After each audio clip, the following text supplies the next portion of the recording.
அப்படியே தரையில உட்காந்துக்கிட்டு நம்ம ஹீரோ எதுக்காக திடீர்னு இவர் ட்ரெஸ்ஸை மாத்த சொன்னார்னு யோசிச்சுட்டு இருந்தான். அதே செகண்ட் ஒருத்தர் ரூம்குள்ள வராரு. பார்த்தா அது அவங்க அப்பா தான். ஒரு ஊதா கலர் பெட்டிய கையில வச்சுக்கிட்டு வர்ற சாங்க பார்த்து ஹீரோ விஷ் பண்றான். ஆனா சாங் அவன்கிட்ட நீ உட்காந்துக்கிட்டே இரு, எழுந்திருக்காதன்னு சொல்றாரு. அத கேட்டதும் ஹீரோவும் தலைய குனிஞ்சுக்கிட்டு சரின்னு சொல்லிட்டான். ஹீரோ கைய முன்னாடி நீட்டி என்னப்பா நடக்குது, எதுக்காக இப்படி பண்றீங்கன்னு கேக்குறான். அப்போ அவங்க அப்பா அந்த பெட்டிய தரையில வச்சுட்டு நம்ம குடும்பத்துல இது எப்பத்திலிருந்து கைமாறி வருதுன்னு எனக்கே தெரியல. ஒருவேளை நம்ம மூதாதையர் சோமியாக்குக்கு இது சொந்தமானதா இருக்கலாம், ஆனா இதெல்லாம் வெறும் ஒரு யூகம்தான்னு விளக்கி சொல்றாரு. ரொம்ப சீரியஸான முகத்தோட சாங் என்ன சொல்றாருன்னா, நம்ம முன்னோர்கள் சொன்னபடி இத நம்ம வம்சத்தோட ஒரு வாரிசுகிட்ட ஒப்படைக்கணும், அதனால இன்னைக்கு இத உன்கிட்டயே கொடுக்கலான்னு முடிவு பண்ணிட்டேன்னு சொல்றாரு.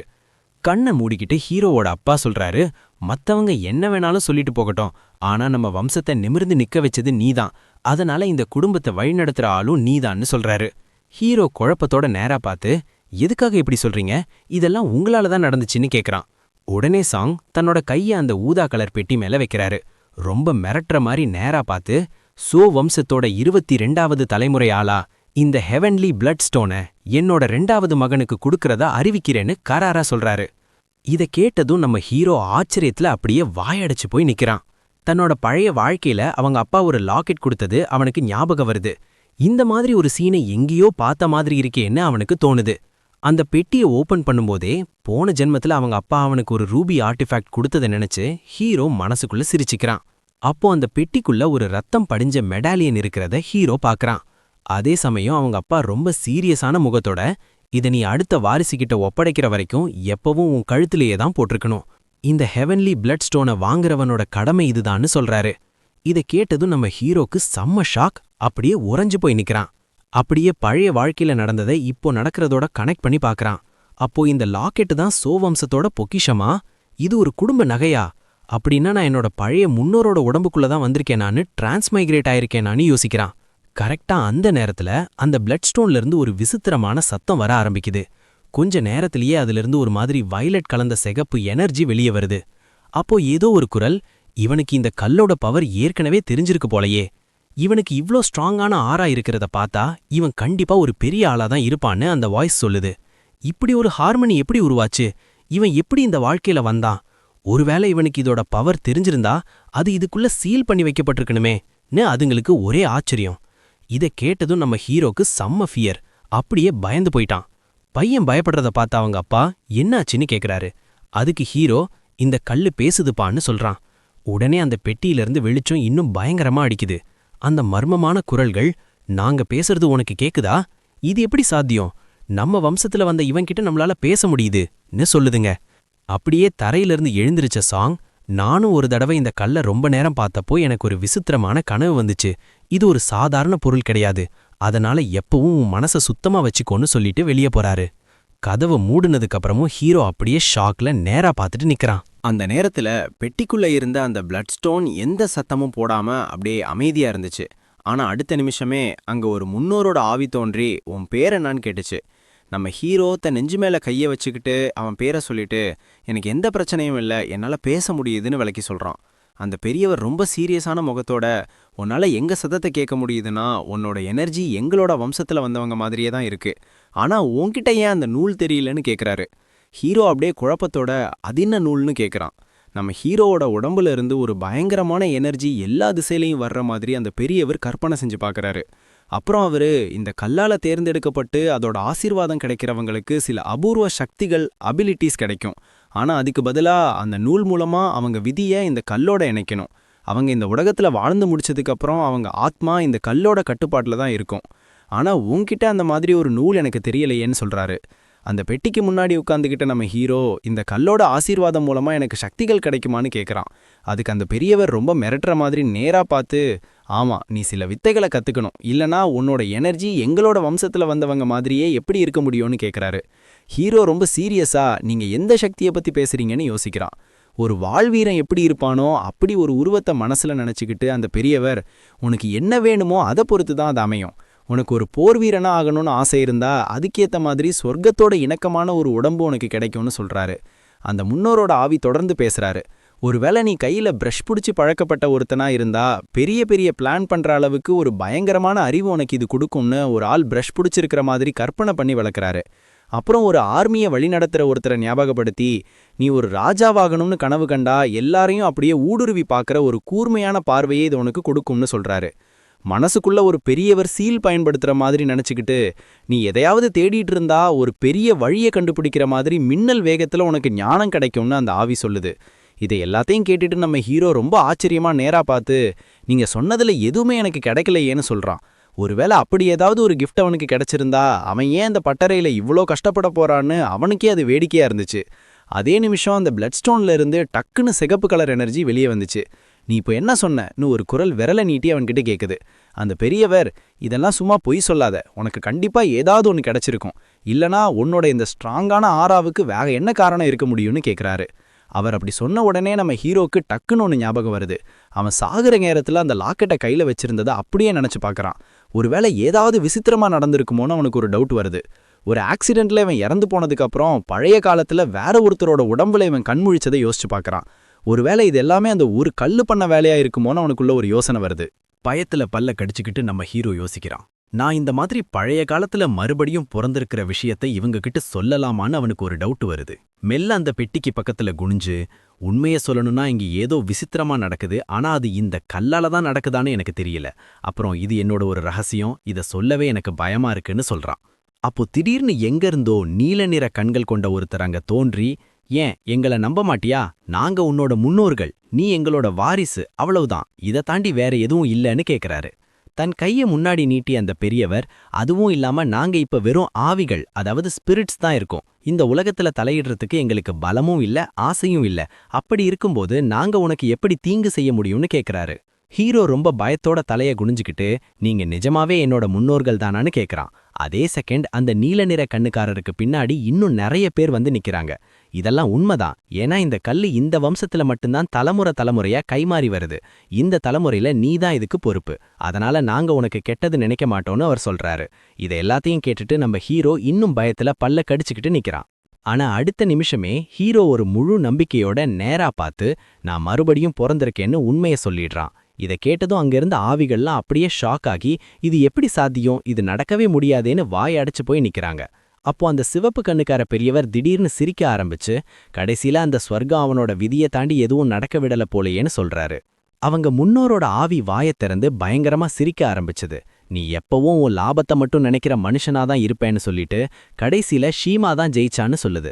அடுத்த செகண்டே அந்த ஆவி அப்படியே காத்துல கரைய ஆரம்பிக்குது. ஆனா அந்த சிரிப்பு சத்தம் மட்டும் இன்னும் கேட்டுக்கிட்டே இருக்கு. அந்த நேரத்துல அந்த பெட்டி முன்னாடி இருந்த பிளட் ஸ்டோன்ல இருந்து வந்த அந்த ஒரு மாதிரி பயங்கரமான எனர்ஜி நின்னுருச்சு. நம்ம ஹீரோ அவரோட முன்னோர்களை கூப்பிட்டு பார்க்கறான், ஆனா அங்க யாரும் இல்ல. உடனே ஹீரோ தன் கையை நீட்டி அந்த லாக்கெட்டை எடுக்கிறான். திடீர்னு ஒரு மின்னல் அடிச்ச மாதிரி வந்துட்டு போயிட்டாங்களேன்னு அந்த பொருளை குழப்பத்தோட பார்க்கறான். கரெக்டா அப்போ கதவுக்கு வெளியே ஒரு சத்தம் கேக்குது. அடுத்த செகண்டே கதவு வேகமா திறக்குது. உள்ள வந்த ஹூ ரொம்ப குஷியா, நாம அந்த நம்டாங் கிளானுக்கு போலாமான்னு கேக்குறான். ஹீரோ அவனோட அண்ணன் முன்னாடி நின்னுட்டு இருக்கான். அவரோ இவனோட பதிலுக்காக வெயிட் பண்றாரு. ஆனா நம்ம ஹீரோ ரொம்ப சீரியஸான முகத்தோட அதெல்லாம் முடியாதுன்னு சொல்லிட்டான். உடனே அவரோட அண்ணன் கைய கூப்பி, நான் அங்க ஒன்னும் ஜாலியா இருக்க போறதில்லடா, ப்ளீஸ் கூட்டிட்டு போன்னு கெஞ்சிராரு. நான் ஒரு வார்த்தை கூட பேச மாட்டேன், சும்மா உன் கூடவே வருவேன், அங்க என்ன நடக்குதுன்னு மட்டும் பார்க்க விடுன்னு ரொம்ப பதட்டமா கேக்குறாரு. ஹீரோ கைய கட்டிக்கிட்டு நிக்கிறான். ஆனா ஹூ விடாம கெஞ்சிக்கிட்டே இருக்காரு. ஹீரோ அப்படியே திரும்பி பார்த்து, நான் அப்பா கிட்ட எனக்காக ஒரு வாள், அதாவது ஸ்வாடு செஞ்சு தர சொல்லி கேட்டிருக்கேன்னு சொல்றான். இதை கேட்டதும் அவங்க அண்ணனுக்கு அது ஒரு நிஜமான வாள் தானும் நம்பவே முடியல. ஆனா அடுத்த நிமிஷமே அவரோட முகம் அப்படியே மாறிடுச்சு. ஹூ அப்படியே முட்டி போட்டு உட்காந்து, நீ எனக்கு 10 வாள் தருவேன்னு ப்ராமிஸ் பண்ணா கூட நான் என் முடிவை மாத்திக்க மாட்டேன், ஏன்னா எனக்கு அந்த நம்டாங்க பார்க்கணும்னு அவ்வளவு ஆசைன்னு விடாப்பிடியா சொல்றாரு. நம்ம ஹீரோ நிச்சயமா முடியாதுன்னு கராரா சொல்லிட்டான். அதை கேட்ட உடனே அவனோட பெரிய அண்ணன் அப்படியே அழ ஆரம்பிச்சிட்டாரு. கரெக்டா அந்த நேரத்துல சாங் ரூமுக்குள்ள வராரு. வந்து அவரோட மகன்கிட்ட, அவன் தான் அமைதியா இருப்பேன்னு சொல்றான்ல, சும்மா உன் கூட கூட்டிட்டு போயேன்னு அட்வைஸ் பண்றாரு. நம்ம ஹீரோ நேரா பார்த்து, என்னது அப்பாவும் இப்படி பேசுறாரான்னு ஆச்சரியமா யோசிக்கிறான். சாங் ஒரு அகலமான சிரிப்போட, நீங்க 2 பேரும் அண்ணன் தம்பிங்கடா, எல்லா விஷயத்தையும் உன் தலைமையிலேயே போட்டுக்காத, அவனும் உன் ரத்தம்தான்னு விளக்கி சொல்றாரு. இதை கேட்டதும் ஹீரோ முகத்தை திருப்பிட்டு, என்னோட கடமையை செய்ய நான் இன்னும் முழுசா தயாராகலையோன்னு மனசுக்குள்ள நினைச்சுக்கிறான். கையை பின்னாடி கட்டிக்கிட்டு சாங் என்ன சொல்றாருன்னா, இனிமே நான் இந்த மாதிரி விஷயத்துல உன்கிட்ட தலையிட மாட்டேன், ஆனா இந்த ஒரு தடவை மட்டும் எனக்காக விட்டு கொடுத்துருன்னு சொல்றாரு. ஹீரோ சைடுல ரொம்ப ஷார்ப்பா பார்த்து நிச்சயமா அமைதியா இருப்பீங்க தானேன்னு கன்ஃபார்ம் பண்றான். உடனே தரையிலேருந்து துள்ளி குதிச்சு எழுந்திருச்ச அவனோட அண்ணன் நிச்சயமா நான் அமைதியா இருப்பேன், ஏன்னா நேர்மை தான் ஒரு போர் வீரனுக்கு அழகு, இந்த உலகத்திலேயே நான் தான் ரொம்ப அமைதியான ஆளா அங்க இருப்பேன்னு சொல்றாரு. இதை கேட்டதும் நம்ம ஹீரோ ஒரு பெரிய பெருமூச்சு விட்டுட்டு சரி போய் கிளம்புங்க, இன்னும் சில நாள்ல நம்ம கிளம்புறோம்னு சொல்லிட்டான். அவ சொன்ன உடனே ஹன் அப்படியே சந்தோஷத்துல ஜொலிக்க ஆரம்பிச்சிட்டாரு. என்ன நம்பு, நான் எல்லாத்தையும் ரெடி பண்றேன்னு சொல்லிட்டு கிளம்புறாரு. இதோட இந்த சீன் முடியுது. அப்படியே கதை இப்போ சோ ஃபேமிலி எஸ்டேட்டுக்கு வெளியே நடக்கிற ஒரு சீனுக்கு மாறுது. அங்க ஒரு ஆளு வேகமா ஓடி வந்து ஒய் கிட்ட பெரிய பிரச்சனை ஆயிடுச்சுன்னு சொல்றான். அந்த பெரியவர் அப்படியே ஷாக் ஆகி நேரா பார்த்து என்னாச்சுன்னு கேட்க, அங்க ஏகப்பட்ட கூட்டமா இருக்கு, அவங்க எல்லார் கையிலயும் ஆயுதங்கள் இருக்குன்னு அந்த ஆளு சொல்றான். தம் பார்வையை ரொம்ப மிரட்டுற மாதிரி நேரா திருப்பி நம்ம ஹீரோ அவங்க கையில இருக்கிறது என்ன மாதிரியான ஆயுதம்னு கேட்கறான். அவன் கேட்டு முடிச்ச அடுத்த செகண்டே அந்த எஸ்டேட்டோட மெயின் கேட்டை யாரோ எட்டி உதைக்கிற சத்தம் கேக்குது. இந்த அயோக்கியனுங்களை சும்மா விடக்கூடாது, இவங்க மொத்த சோ வம்சத்தையும் அழிச்சு ஒழிக்கணும்னு வெளியே பயங்கரமா கத்துற சத்தம் கேக்குது. இதையெல்லாம் பார்த்துட்டு நம்ம ஹீரோ ஒரு மாதிரி அதிருப்தியோட நேரா பார்த்து சரி அந்த நேரம் வந்தேறிச்சு போலன்னு மனசுக்குள்ள நினைச்சுக்கிறான். தன் கைகளை ஒன்னா சேர்த்து நான் தான் சோ ஃபோர்ஜோட ஹெட்னு அவன்கிட்டயே ஒரு அறிமுகம் கொடுத்துக்கிறான். அதே சமயம் ஆயுதங்களோட இருந்த அந்த ஆக்ரோஷமான கூட்டம் இவனை நோக்கி பாஞ்சு வருது. உன்னை இங்கேயே சந்திச்சது ரொம்ப நல்லதுடா, உன் திமிரு பிடிச்ச முகத்தை இப்ப சிதைக்க போறோம்னு கத்துறாங்க. நீ ஒரு ஏமாத்துக்காரன், இப்பதான் உனக்கு மரியாதையெல்லாம் தெரியுதோன்னு கேக்குறாங்க. ஆனா நம்ம ஹீரோ கையை விரிச்சுக்கிட்டே நான் உங்ககிட்ட அப்படி என்ன தப்பு பண்ணிட்டேன்னு அசால்ட்டா கேக்குறான். அந்த கூட்டத்துல இருந்த ஒருத்தன் ரொம்ப மிரட்டுற மாதிரி நேரா பார்த்து கருப்பர்களுக்கும் சில ஒழுக்க நெறிகள் இருக்குடான்னு சொல்றான். இதை கேட்டதும் நம்ம ஹீரோ ஒரு நக்கலான சிரிப்போட நீங்க எல்லாம் இங்க இருக்க வேண்டிய ஆளுங்களே இல்லைன்னு சொல்றான். இது அங்க இருந்தவங்களை இன்னும் பயங்கரமா கோவப்படுத்துது. அந்த ஆக்ரோஷமான கூட்டத்துக்கு முன்னாடி நின்னுக்கிட்டு எனக்கு ஒரே ஒரு கேள்விதான் இருக்குன்னு ஹீரோ சொல்றான். அந்த கெட்டவங்க கூட்டத்துக்கு நடுவுல நின்னுக்கிட்டு நம்ம ஹீரோ உங்க பட்டறையை விட நாங்க கம்மியான விலைக்கு வித்து அதே சமயம் எங்களுக்கு லாபமும் கிடைக்குதுன்னா அப்ப என்ன பண்ணுவீங்க, நீங்க விலையை குறைக்காம அப்படியே வச்சுக்கிட்டு உங்க ஒழுக்க நெறியை காப்பாத்துவீங்களான்னு கேக்குறான். இதை கேட்டதும் அந்த பிளாக் ஸ்மித்ஸ் எல்லாம் ஒருத்தர் பார்த்துட்டு அப்படியே அமைதியா ஆயிட்டாங்க. ஹீரோ ஷார்ப்பா சைட்ல பார்த்துக்கிட்டே கண்டிப்பா இவங்களால விலையை குறைக்க முடியாது, ஏன்னா இவங்க வச்சிருக்கிறது எல்லாம் சின்ன சின்ன பட்டறைங்க தான்னு யோசிக்கிறான். அடுத்த செகண்ட் அவங்க பக்கம் திரும்பி என் கூட வாங்க, எங்க பட்டறை எப்படி இருக்குன்னு உங்களுக்கு காட்டுறேன்னு சொல்றான். இதை கேட்டதும் அந்த ஒர்க்கர்ஸ் எல்லாம் அப்படியே ஷாக் ஆகி ஒருத்தர் பார்த்துக்கிறாங்க. அப்புறம் வேற வழி இல்லாம இவன் பின்னாடியே போறாங்க. அங்க போய் பார்த்ததும் அந்த பிளாக் ஸ்மித்ஸ் எல்லாரும் அப்படியே வாயடைச்சு போய் நின்னுட்டாங்க. ஸோ ஃபோர்ஜ்ல இருக்கிறவங்க வேலை செய்யற ஸ்டைலை பார்த்து அந்த ஆளுங்க அப்படியே மிரண்டு போயிட்டாங்க. இங்க இவ்வளவு அடிகள் இருக்கா, இவ்வளவு திறமையான ஆளுங்க எப்படி இங்க ஒன்னா வேலை செய்யறாங்கன்னு ஆச்சரியத்துல வாயை பொளந்துட்டாங்க. அங்க ஓரமா அடுக்கி வச்சிருந்த ஏகப்பட்ட ஏற்கலப்பைகளை பார்த்துட்டு இதெல்லாம் எப்படி சாத்தியம்னு அவங்களால நம்பவே முடியல. அப்போ நம்ம ஹீரோ ரொம்ப கெத்தா சைடுல பார்த்து இப்ப சொல்லுங்க, உங்களால என்ன மிஞ்ச முடியுமான்னு கேக்குறான். இதை கேட்ட உடனே அந்த பிளாக் ஸ்மித்ஸ் எல்லாரும் அப்படியே சோர்ந்து போயிட்டாங்க. அப்புறம் ஹீரோ மெல்ல தன் கையை முன்னாடி நீட்டி பேச ஆரம்பிக்கிறான். எவ்வளவு நாளைக்கிட்டா நீங்க இந்த சேஷன் கொடுக்குற ப்ரெஷர்ல வாட போறீங்க? ஏன் அன்ஹாயில் இருக்கிற அந்த ஃபேமஸ் தேவா ஃபோர்ஜோட ஓனர் ஆமோ சுகுக்கு மட்டும் உச்சத்துல இருக்கணும்? நீங்க ஏன் இன்னும் சின்ன சின்ன வருமானத்தில் வச்சுக்கிட்டு திருப்தி அடையணும்னு கேட்குறான்.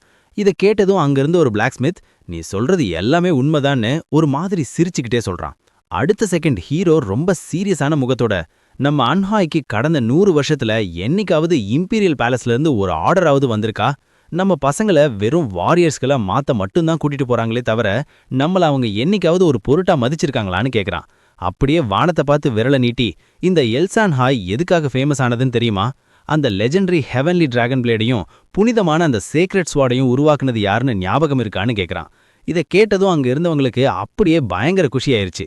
நிச்சயமா நாம எல்லாரும் அந்த மகா பிளாக் ஸ்மித் ஜான் சூவோட வாரிசுங்க தான். நம்ம திறமையை மட்டும் கணக்கில் எடுத்தா மற்றவங்களை விட அன்ஹாய் பிளாக் ஸ்மித்ஸ் நாம தான் பெஸ்ட்னு பெருமையா பேசிக்கிறாங்க. அங்க இருந்த கூட்டம் எல்லாம் ரொம்ப சந்தோஷப்பட்டு நம்ம கிட்ட எவ்வளவு டேலண்ட் இருக்கு, ஆனா இந்த சக்கரவர்த்தி தான் நம்மள தப்பா எடை போட்டுட்டாருன்னு உற்சாகமா கத்துறாங்க. உடனே நம்ம ஹீரோ கைகளை ஒன்னா சேர்த்து என்னோட ஒரு கனவை நனவாக்க நீங்க எல்லாரும் எனக்கு உதவி பண்ணணும்னு கேக்குறான். அங்க இருந்தவங்களுக்கு ஒரே ஆச்சரியம். எந்த கனவை பத்தி பேசுறேன்னு கேக்குறாங்க. ஹீரோ தன் கைகளை வேகமா மடிச்சுக்கிட்டு அந்த சாத்தானை ஜெயிக்கணும்னா அவங்கள விட அதிகப்படியான பொருட்களை நாம தயார் பண்ணணும், அன்ஹாயோட இரும்பு பொருட்களால இந்த மார்க்கெட்டை நாம அப்படியே ஆக்கிரமிக்கணும்னு சொல்றான். முன்னாடி நிக்கிற ஆச்சரியமான பிளாக் ஸ்மித்தை நேரா பார்த்து நாம எல்லாரும் ஒன்னா சேரணும், தனித்தனியா நம்ம பட்டறையில வேலை செஞ்சா நம்ம எதிரிகளை என்னைக்குமே ஜெயிக்க முடியாதுன்னு சொல்றான். அப்புறம் அங்க வேலை செய்யறவங்களை காட்டி உங்க எல்லாரையும் நான் வழி நடத்துறேன், உங்களோட அனுபவத்தை நான் ஒரு நல்ல விலைக்கு வாங்கிக்கிறேன், இதுக்கப்புறம் நீங்க உங்க பட்டறையில தனியா கஷ்டப்பட்டு வேர்க்கணும்னு அவசியம் இல்லைன்னு ஒரு சூப்பர் ஆஃபர் கொடுக்குறான். அப்படியே பக்கத்துல நிக்கிற தன் அப்பாவை பார்த்து இங்க வாங்கப்பான்னு கூப்பிடுறான். அவரை கையால காட்டி இவர் தான் சோ ஃபோர்ஜோட ஓனர். இது வரைக்கும் இவர் ஒருத்தராவே இந்த எல்லாத்தையும் மேனேஜ் பண்ணிட்டு இருந்தாரு. அதனால நீங்க எல்லாரும் சோ ஃபோர்ஜ்ல வந்து வேலை செய்யணும்னு நான் உங்களை வரவேற்கிறேன்னு கெத்தா சொல்றான். ரொம்ப உற்சாகமா நம்ம ஹீரோ பேச ஆரம்பிக்கிறான். நான் உங்களுக்கு மாசம் 10 வெள்ளி நாணயங்கள் சில்வர் காயின் சம்பளமா தருவேன். அது மட்டும் இல்லாம மத்த படிப்பு செலவு அலவன்ஸ்னு எல்லாமே கிடைக்கும். உங்க பட்டறையில இருக்கிற எல்லா மெட்டீரியல்ஸ் அப்புறம் டூல்ஸை நானே ஒரு நல்ல விலைக்கு வாங்கிக்கிறேன்னு சொல்றான். அந்த பிளாக்ஸ்மித்ஸ் கூட்டத்தை நேரா பார்த்து எனக்கு இந்த விஷயத்துல உதவி செய்வீங்களான்னு கேட்கறான். டக்குன்னு கையை தட்டி தான் ரெடி பண்ணி வச்சிருந்ததை எடுத்துட்டு வர சொல்லி தான் ஆளுங்களுக்கு ஆர்டர் போடுறான். அடுத்த செகண்டு 2 பேர் ஒரு துணியால சுத்தப்பட்ட ஏதோ ஒரு பொருளை தூக்கிட்டு வராங்க. அந்த துணியை டக்குன்னு உருவி விட்டுட்டு இதுதான் என்னோட உறுதிக்கான அடையாளம் பாருங்கன்னு சொல்றான். அங்க இருந்த பிளாக்ஸ்மித்ஸ் கூட்டத்துக்கு முன்னாடி நின்னுக்கிட்டு நீங்க எல்லாரும் எங்க கூட சேர்ந்தா நம்ம பட்டறைக்கு ஒரு புது பேர் கிடைக்கும், அதுதான் ஆன்ஹாய் ஃபார்ஜ் அப்படின்னு அறிவிக்கிறான். இதை கேட்டதும் அங்க இருந்தவங்க எல்லாம் பயங்கரமா கத்தி சந்தோஷப்படுறாங்க. கண்டிப்பா நாம இந்த உலகத்திலேயே பெஸ்ட் ஃபார்ஜா இதை மாத்துவோன்னு ஒத்துக்கிறாங்க. இதெல்லாம் முடிஞ்சதுக்கு அப்புறம் நம்ம ஹீரோ தான் அப்பாவை நேரா பார்த்து இவங்க எல்லாரையும் கூட்டிட்டு போய் வேலை பத்தின டீட்டெயில்ஸை சொல்லுங்கப்பான்னு சொல்றான். அவரும் உடனே சரின்னு சொல்லிடுறாரு. அப்புறம் ஹீரோ அவங்க பக்கம் முதுக காட்டிட்டு ஒரு குறும்புத்தனமான சிரிப்போட அங்கிருந்து நடக்கிறான். இப்போதைக்கு இந்த பிசினஸை அப்படியே நம்ம கைக்குள்ள கொண்டு வந்தாச்சுன்னு மனசுக்குள்ள நினைச்சுக்கிறான். நேரா அந்த பட்டறை மேனேஜர் கிட்ட போறான். மேனேஜர்னு கூப்பிடவும் அவர் அப்படியே பயபக்தியோட கேட்கிறாரு. ஹீரோ ரொம்ப சீரியஸான முகத்தோட வந்திருக்க ஆளுங்கள்ல பாதி பேரை அந்த கிசான்காக் பில்டிங்க்கு அனுப்பி வைங்கன்னு ஆர்டர் போடுறான். லயன் ரொம்ப ஆச்சரியமா இவனை பார்த்து நிஜமாவே அந்த கேரேஜ் வேலையை ஆரம்பிக்க போறீங்களான்னு கேட்குறான். அதுக்கு நம்ம ஹீரோவும் ஆமான்னு சொல்லிடுறான். பெரிய சக்கரங்கள் கொண்ட ஒரு வண்டியை தான் மனசுல கற்பனை செஞ்சு பார்த்தபடியே நம்ம ஹீரோ பேசுறான். இந்த உலகத்துல இதுவரைக்கும் இல்லாத அளவுக்கு பிளேட் சஸ்பென்ஷன் வசதியோட ஒரு வண்டியை உருவாக்க வேண்டிய நேரம் வந்துருச்சுன்னு சொல்றான். ஒரே ஒரு குதிரை இழுக்கிற வண்டியை பத்தி யோசிச்சுக்கிட்டே இது மட்டும் மார்க்கெட்டுக்கு வந்துச்சுன்னா ஒரு பெரிய புரட்சியே நடக்கும். அப்படியே இந்த மிடில் எர்த் முழுவதையும் நம்ம கட்டுப்பாட்டுல கொண்டு வந்துடலான்னு சொல்றான். இதை கேட்ட அந்த மீசக்காரரு உங்க திறமையை பார்த்து நான் வியந்து போயிருக்கேன்னு சொல்லி அப்படியே தலை குனிச்சு மரியாதை செய்யறாரு. அப்புறம் அந்த ஃபார்ஜ் மேனேஜரை நேரா பார்த்து நாளைக்கு நாம ஹாஃப் கிளம்புறோம், அதுக்கான ஏற்பாடுகளை பண்ணுங்கன்னு சொல்றான். அதுக்கு அவரு எல்லாமே ஏற்கனவே தயாராயிருக்கேன்னு பதில் சொல்றாரு. இதை கேட்டதும் நம்ம ஹீரோ ஒரு அகலமான சிரிப்போட உன்னை வேலைக்கு எடுத்தது வீண் போக்கலன்னு மனசுக்குள்ளே நினைச்சுக்கிறான். அதே சமயம் லயன் ஒரு மாதிரி குழப்பமான முகத்தோட இந்த ட்ரிப்பு முடிய எவ்வளோ நாள் ஆகும்னு தெரிஞ்சுக்கலாமான்னு கேட்குறான். நம்ம ஹீரோ ஷார்ப்பா சைட்ல பார்த்துக்கிட்டே சரியான தேதியே இப்போதைக்கு சொல்ல முடியாது, நான் எப்போ என் லட்சியத்தை அடையிறேனோ அப்போதான் திரும்பி வருவேன், அதனால இது ஒரு கணிக்க முடியாத பயணமா இருக்க போகுதுன்னு விளக்கி சொல்றான். இதை கேட்டதும் அந்த மீசக்காரரு ரொம்ப ஆச்சரியப்பட்டு அப்படின்னா ஏதாவது ஒரு எமர்ஜென்சினா நான் உங்களுக்காக வெயிட் பண்ண முடியாதுல்லன்னு கேட்குறாரு. தான் கைகளை பின்னாடி கட்டிக்கிட்டு நான் சில முக்கியமான விஷயங்களை ஒரு நோட்டு புத்தகத்தில் எழுதி வச்சிருக்கேன், என்னோட அந்த நோட்ஸை நீ பயன்படுத்திக்கோன்னு ஹீரோ சொல்றான். மேனேஜரும் அதை வச்சு எப்படியாவது சமாளிச்சிடலாம்னு முடிவு பண்றாரு. இதோட இந்த சீன் முடியுது. அடுத்த சீன்ல மலைக்கு பின்னாடி இருந்து சூரியன் அப்படியே மெல்ல தன் கதிர்களோட வெளியே வருது. அந்த ஏரியா முழுவக்கும் அப்படியே வெளிச்சம் பரவுது. இந்த நேரத்துல நம்ம ஹீரோவும் அவனோட அண்ணனும் காட்டு வழியா குதிரையில போயிட்டு இருக்காங்க. தான் குதிரையை நேரா பார்த்துக்கிட்டே ஆரம்பத்துல நிறைய தடவை கீழே விழுந்தாலும் இப்ப எனக்கு குதிரை ஓட்டுறது நல்லா பழகிருச்சுன்னு ஹீரோ நினைச்சுக்கிறான். ஆனா அவனோட அண்ணன் ஹக் குதிரை மேல உட்காந்துக்கிட்டே ஒரு புக்கை படிச்சுட்டு வரதை பார்த்து இவன் குதிரை மேல இவ்வளோ பேலன்ஸ்டா உட்காந்துட்டு வரானேன்னு ஆச்சரியப்படுறான். அவன் கையில இருந்த அந்த புக்கை பார்த்தப்போ அது ஜிகல் யூன் எழுதின முரிமோட 1000 வருஷ சரித்திரத்தை பத்தின மார்ஷல் ஆர்ட்ஸ் ரெக்கார்ட்ஸ்னு ஹீரோவுக்கு புரியுது. குழப்பத்தோட தான் அண்ணனை பார்த்து உனக்கு இதுல அவ்வளோ ஆர்வமானு கேட்குறான். அவனும் ஆமான்னு சொல்லவும் ஹீரோ ஒரு பெரிய பெருமூச்சு விட்டுட்டு கடவுளே, இந்த மார்ஷல் ஆர்ட்ஸ் பைத்தியத்துக்கிட்ட நான் கத்தாம இருக்கேன், எனக்கு கொஞ்சம் பொறுமையை கொடுன்னு வேண்டிக்கிறான். அவன் அண்ணே ஹான் ரொம்ப மிரட்டுற மாதிரி பார்த்து இப்போ நீ என்ன திட்னியா நீ கேட்குறான். அப்புறம் நேராக பார்த்துக்கிட்டே எனக்கு தெரியும், நான் உனக்காக இது வரைக்கும் பெருசாக எதுவும் பண்ணதில்லை, எப்பவும் என் பெஸ்ட்டை கொடுத்ததும் இல்லைன்னு சொல்கிறான். ஒரு மாதிரி அதிருப்தியான முகத்தோட ஹான் என்ன சொல்கிறான்னா, உண்மையை சொல்லணும்னா நீ என்னோட தம்பின்னு என்னால் இன்னும் நம்பவே முடியல, நீ சின்ன வயசுலேருந்தே அறிவாளி தான், ஆனால் இந்த அளவுக்கு புத்திசாலி கிடையாதுன்னு சொல்கிறான். இதையெல்லாம் கேட்டுட்டு நம்ம ஹீரோ பேசாமல் அமைதியாக குதிரையில் போயிட்டுருக்கான். அவங்க அண்ணன் தொடர்ந்து அன்னைக்கு நீ அந்த பிளாக் ஸ்மித்ஸ் கிட்ட பேசின விதத்தை பார்த்தப்போ ஏதோ வேற உலகத்திலிருந்து வந்த ஒரு மான்ஸ்டர் மாதிரி இருந்த, உன்ன மாதிரி இவ்வளோ தெளிவாக பேசுகிற ஒருத்தனை நான் என் வாழ்க்கையில் பார்த்ததே இல்லைன்னு சொல்கிறான். ரொம்ப சீரியஸான முகத்தோட அவங்க அண்ணன் சொல்கிறாரு, ஆனால் நீ இவ்வளோ சூப்பராக இருக்கிறதுனால உன் வாழ்க்கை ஒன்றும் சாதாரணமாக போயிடாது, அதில் நிறைய சவால்கள் இருக்குன்னு சொல்கிறாரு. திடீர்னு ஹீரோ சைடில் பார்த்து என்னடா இது திடீர்னு இவ்வளோ சீரியஸாக பேசுகிறான்னு யோசிக்கிறான். தான் அண்ணனை இன்னும் கொஞ்சம் கூர்ந்து கவனிக்கலான்னு ஹீரோ முடிவு பண்றான். அடுத்த செகண்டே ஹியோங்கோட அந்த கட்டுமஸ்தான உடம்ப ஹீரோ பார்க்கறான். அப்புறம் அவரோட அண்ணனோட கைகளை பார்த்தப்போ அதுல நிறைய காயங்கள், அதாவது இன்ஜர்ட் ஹேண்ட்ஸ் இருக்கிறது தெரியுது. வாயை லைட்டா திறந்து ஹீரோ என்ன நினைக்கிறான்னா, இவன் சும்மா நடிச்சிட்டு இருக்கான்னு நினைச்சேன், ஆனா இவன் நிஜமாவே ரொம்ப கடுமையான பயிற்சி எடுத்திருக்கான் போலயேன்னு யோசிச்சுக்கிட்டே அதை அண்ணன்கிட்டையும் சொல்றான். இதை கேட்டுட்டு ஹியோன் அமைதியா முகத்தை திருப்பிக்கிறாரு. கீழே குனிஞ்சு பார்த்துக்கிட்டே அவங்க அண்ணன் சொல்றாரு, நீ வாழை சுழட்டும் போது உன் மனசுல இருக்கிற நிறைய விஷயங்களை மறக்கணும்னு சொல்றாரு. சுத்தி இருக்கிற மரங்களை நேரா பார்த்துக்கிட்டே, உனக்கு கோங் சாய ஞாபகம் இருக்கா நீ கேட்கிறாரு. ஹீரோ கொஞ்சம் பயத்தோட, 7 வருஷத்துக்கு முன்னாடி பஞ்சம் வந்தப்போ நம்ம கிட்ட இருந்த எல்லாத்தையும் கொள்ளையடிச்சிட்டு போன அந்த திருடர்களை பத்தி கேட்குறீங்களான்னு கேட்குறான். தான் கண்ணு முன்னாடியே தான் அப்பாவை அவங்க போட்டு அடிக்கும்போது நீ என்ன நினைச்சிட்டு இருந்தேன்னு உனக்கு ஞாபகம் இருக்கான்னு அவங்க அண்ணன் கேட்குறாரு. தான் கைகளை இறுக்கமாக மடிச்சுக்கிட்டு, அப்போ நான் என்ன நினச்சேன்னா, நம்ம அப்பா, தம்பி, தங்கச்சி எல்லாரையும் நான் தான் பாதுகாக்கணும், இனிமே யாருமே நம்ம மேலே கை வைக்கக்கூடாதுன்னு நினச்சேன்னு சொல்கிறாரு. இதை கேட்டதும் நம்ம ஹீரோக்கு ரொம்ப சந்தோஷமாயிடுச்சு. ஒரு அகலமான சிரிப்போட தான் அண்ணன் தோல்ல தட்டி கொடுக்குறான். நீ கண்டிப்பாக ஜெயிப்பானேன்னு ஹீரோ சொல்லவும் ஹான் அவன் கையை தட்டி விட்டுட்டு, என்னை தொடாத நீ கெஞ்சுறான். இதை பார்த்ததும் நம்ம ஹீரோ அப்படியே சிரிக்க ஆரம்பிச்சிடுறான். மலைகளால் சூழப்பட்ட அந்த காட்டுப்பகுதியில கதை அப்படியே தொடருது.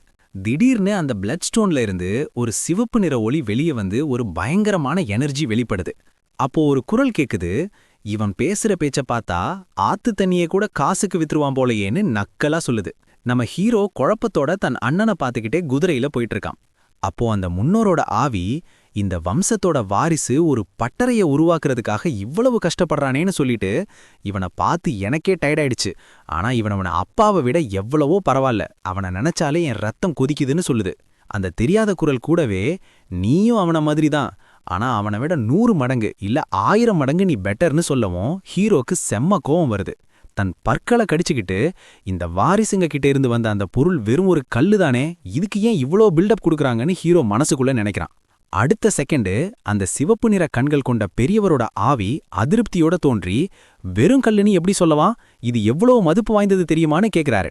ஹீரோ அந்த லாக்கெட் மின்றதை பார்த்துட்டு, இவங்களால என் மனசை வாசிக்க முடியுதான்னு அதிர்ந்து போறான். அப்போ அந்த முன்னோர்கள் சொல்றாங்க, உன்னோட ஆன்மா எங்களோடது, அதனால உன்னோட எண்ணங்களை எங்களால ஈஸியா தெரிஞ்சுக்க முடியும். மத்த எது கூடவும் உனக்கு கனெக்ஷன் இல்லாம இருக்கலாம், ஆனா இந்த கிரியேட்டர் கூடவும் எங்களோடவும் நீ கனெக்ட் ஆகியிருக்க, இது இப்போதான் எங்களுக்கே தெரிய வந்துச்சுன்னு சொல்றாங்க. ஹீரோ எதுவும் பேசாம குதிரையில போயிட்டு இருக்கான். அந்த தெரியாத குரல் மறுபடியும் இந்த கனெக்ஷன்ல ஆச்சரியப்பட எதுவுமே இல்லைன்னு சொல்லுது. யோசனையோட நேரா பார்த்துக்கிட்டு நம்ம ஹீரோ மனசுக்குள்ள, இங்கே மொத்தம் 8 பேர் இருக்காங்க போலயேன்னு நினைக்கிறான். இதை கேட்ட அந்த முன்னோர்கள் ஒரு அகலமான சிரிப்போட, பரவாயில்லையே நீ ரொம்ப குவிக் விட்டடா இருக்க, எங்களோட வாய்ஸை வச்சே நாங்க எத்தனை பேர் இருக்கோன்னு கண்டுபிடிச்சிட்டியேன்னு சொல்றாங்க. ஹீரோ ஒரு மாதிரி ஆச்சரியமான முகத்தோட, இதுல என்ன இருக்கு, ஒரு 4-5 தடவை குரலை கேட்டாலே யாரா இருந்தாலும் ஈஸியா புரிஞ்சுக்கலாமேன்னு நினைக்கிறான். அதுக்கு அந்த முன்னோர்கள், உன்னோட அறிவு எவ்வளவு பிரில்லியண்டா இருக்குன்னு உனக்கே இன்னும் புரியல போலன்னு சொல்றாங்க. உடனே ஹீரோ அவனோட பழைய வாழ்க்கையில தெருவுல நடந்து போனதை ஞாபகப்படுத்தி பார்க்கறான். எனக்கு நல்ல ஞாபக சக்தியும் சமயோசிதமா பேசுற திறமையும் இருக்குன்னு நிறைய பேர் சொல்லியிருக்காங்க, ஆனா இப்போதான் தடவையா எனக்கு புத்திசாலின்னு ஒரு சர்டிஃபிகேட் கிடைக்குது.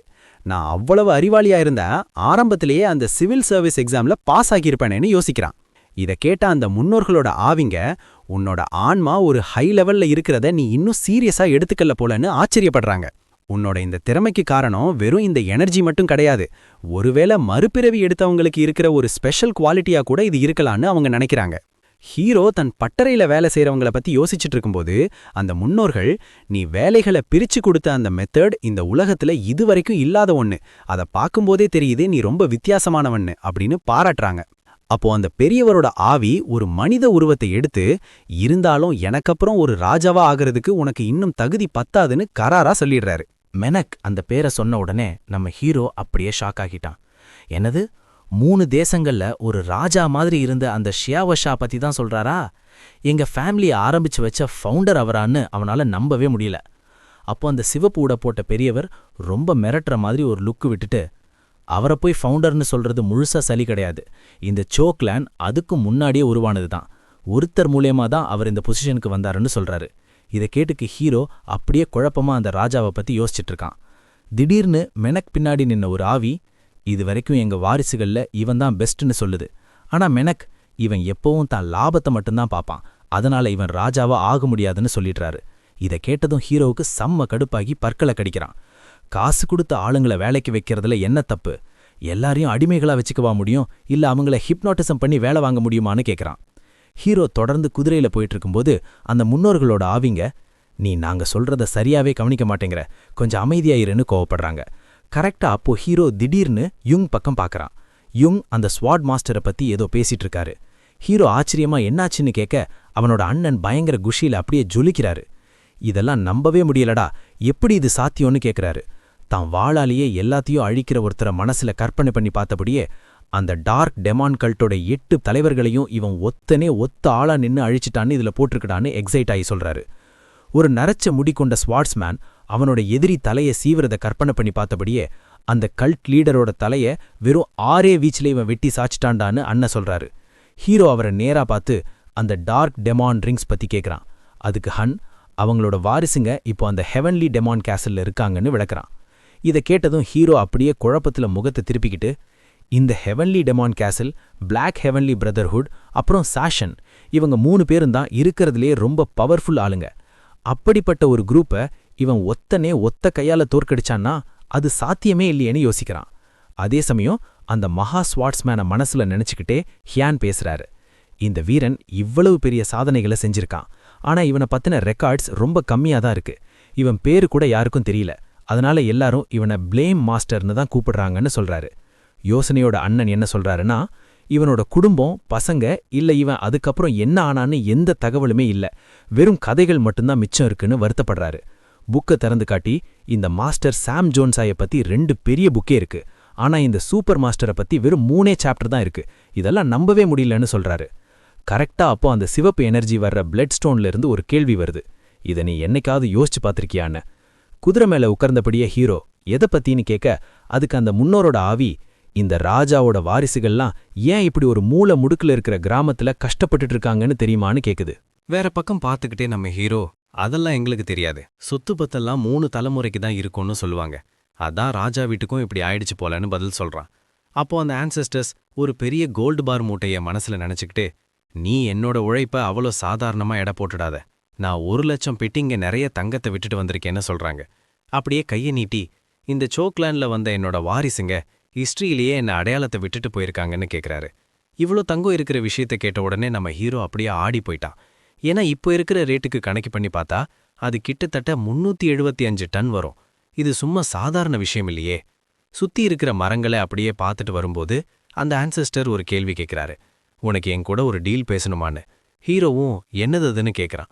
அப்போ அந்த பெரியவர் ரொம்ப சீரியஸா, எங்ககிட்ட இன்னும் நிறைய பவர் இருக்கு, நாங்க உதவி பண்ணா அதுக்காக போராடலான்னு சொல்றாரு. ஹீரோ ரொம்ப ஆச்சரியமா, நீங்க யாரை பத்தி பேசுறீங்கன்னு கேட்குறான். உடனே அந்த பெரியவர் ஒரு மாதிரி வெறித்தனமா, இந்த ஷமா கிளான் அப்படியே மொத்தமா அழிஞ்சு போகணும்னு நான் நினைக்கிறேன்னு விளக்குறாரு. அந்த பேரை கேட்ட உடனே நம்ம ஹீரோக்குள்ளேயும் ஒரு புரியாத வெறுப்பு வந்து பயங்கரமா பயந்துடுறான். ஒருவேளை அவரோட ரத்தங்கிறதால அந்த கோபம் வருதோ என்னவோ, ஆனா அந்த கிளான் இப்போ ரொம்ப பவர்ஃபுல்லா இருக்கு. ஹீரோ தன் தலையை பிடிச்சுக்கிட்டு, உங்களுக்கு என்னாச்சு, அவங்க தான் இந்த உலகத்திலேயே ரொம்ப ஸ்ட்ராங்கான குரூப்பு, அவங்க எல்லாரும் பெரிய வாரியர்ஸ், ஆனா நான் வெறும் ஒரு பட்டற ஓனர் தான், ஃபோர்ஜ் ஓனர் தான்னு சொல்லி புரிய வைக்க பார்க்கறான். காத்துல மரத்தோட இலைங்க ஆடுறத பார்த்துக்கிட்டு இருக்கும்போது அந்த ஆன்செஸ்டர் ஜோங்க கூப்பிடுற குரல் ஹீரோக்கு கேக்குது. பின்னாடி இருக்கிற அந்த ஆவியை பார்த்து, இந்த பையனுக்கு மார்ஷல் ஆர்ட்ஸ் கத்துக் கொடுக்க முடியுமான்னு அந்த ராஜா கேட்குறாரு. அதுக்கு அந்த ஆவி, நீங்க சொன்னா போதும், இவனை ஒரு சூப்பர் வாரியரா மாத்திடுறேன்னு பதில் சொல்லுது. இதை கேட்ட உடனே நம்ம ஹீரோக்கு ஒண்ணுமே புரியல. இவங்க யாரை பத்தி பேசுறாங்கன்னு ஆச்சரியமா பார்க்கறான். அப்போ அந்த ஏரியா ஃபுல்லா ஒரு மாதிரி வைலட் கலர் எனர்ஜி பரவுது. நெஞ்சுக்கு குறுக்க கையை கட்டிக்கிட்டு நிக்கிற ஒருத்தரை காட்டி, இவர்தான் ஸ்வாட் மாஸ்டர் சோ ஜாங், ஒருத்தருக்கு மட்டும் சொல்லிக் கொடுக்கப்படுற அந்த ரகசிய ஸ்வாட் ஆர்ட் இவர்கிட்ட தான் இருக்குன்னு அந்த ஆன்செஸ்டர் விளக்குறாரு. இதை கேட்டு ஹீரோ அப்படியே ஷாக் ஆகி நிக்கிறான். அப்போ அவனோட அண்ணன், இவரோட அந்த ரகசிய வித்தையை மட்டும் நம்ம கண்டுபிடிச்சிட்டா அது ஒரு பெரிய விஷயமா இருக்குன்னு சொல்றான். அப்போ அந்த பிளட் ஸ்டோன்ல இருந்து ஒரு குரல் இவங்க கூப்பிடுது.